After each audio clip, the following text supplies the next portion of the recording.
ایاک نعبد و ایاک نستعین. جب سب کچھ اسی کا ہے تو پھر عبادت کے لائق بھی وہی ہے.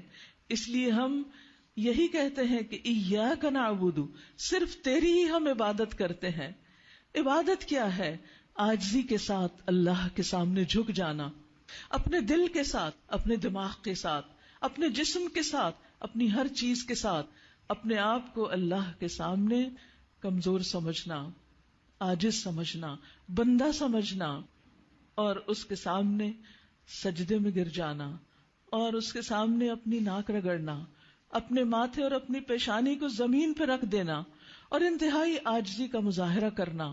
نہ صرف یہ کہ نماز میں، بلکہ تمام زندگی میں جو کچھ ہمیں ملا ہے اسی کی طرف سے سمجھنا.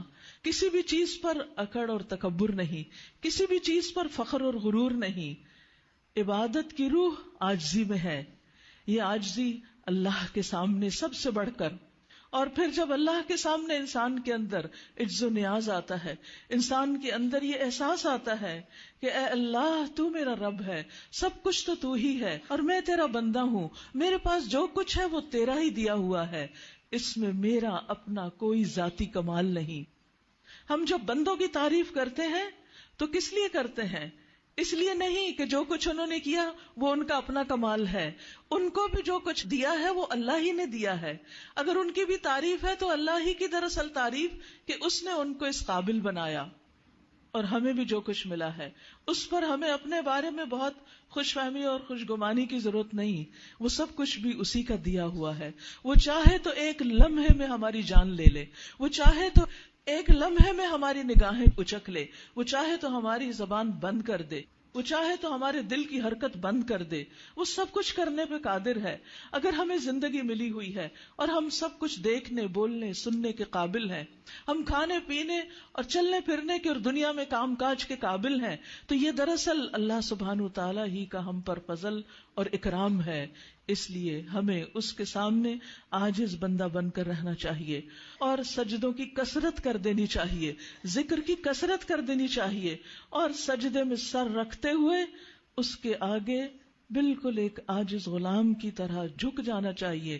صرف ماتھا ہی نہ جھکے، سر کے اندر جو کچھ خیالات ہیں وہ بھی اس کے آگے جھک جائیں، اور ہمارے دل کے اندر جو کچھ ہے وہ بھی اس کے آگے جھک جائے، اور عملی زندگی بھی اس کی مرضی کے مطابق ہو جائے. لہذا عبادت صرف تیری ہی ہم کرتے ہیں، اور حقیقت یہ ہے کہ عبادت کا مستحق بھی وہی ہے.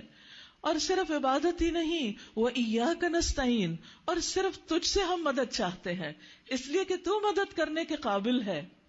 اب دیکھیے کہ جب ہمیں کوئی مشکل پیش آتی ہے تو ہم بندوں کی طرف دیکھنے لگتے ہیں، کون میری مدد کرے گا، کون میرے کام آئے گا، کس کے پاس جاؤں، کس سے فریاد کروں، کوئی نہیں سننے والا. پھر بندوں سے شکوہ کرنے لگتے ہیں، بندوں سے گلے ہوتے ہیں، بندوں سے ناراض ہوتے ہیں، کیونکہ ہماری توقعات بندوں سے ہوتی ہیں. نہیں، ہمیں ساری کی ساری اپنی توقعات اللہ سبحانہ تعالیٰ سے رکھنی چاہیے. وَإِيَّاكَ نَسْتَعِينُ، صرف تجھی سے ہم مدد چاہتے ہیں. بندے بھی جب مدد کریں گے جب تو ان کے دل میں ڈالے گا. کسی کی مجال نہیں کہ کوئی کسی کے کام آ سکے جب تک اللہ اس کے دل میں نہیں ڈالتا، جب تک اللہ سبحانہ تعالیٰ اس کو توفیق نہیں دیتا. لہذا سب سے پہلے اللہ کی طرف رجوع کرنا چاہیے، سب سے پہلے اسی کی طرف جانا چاہیے.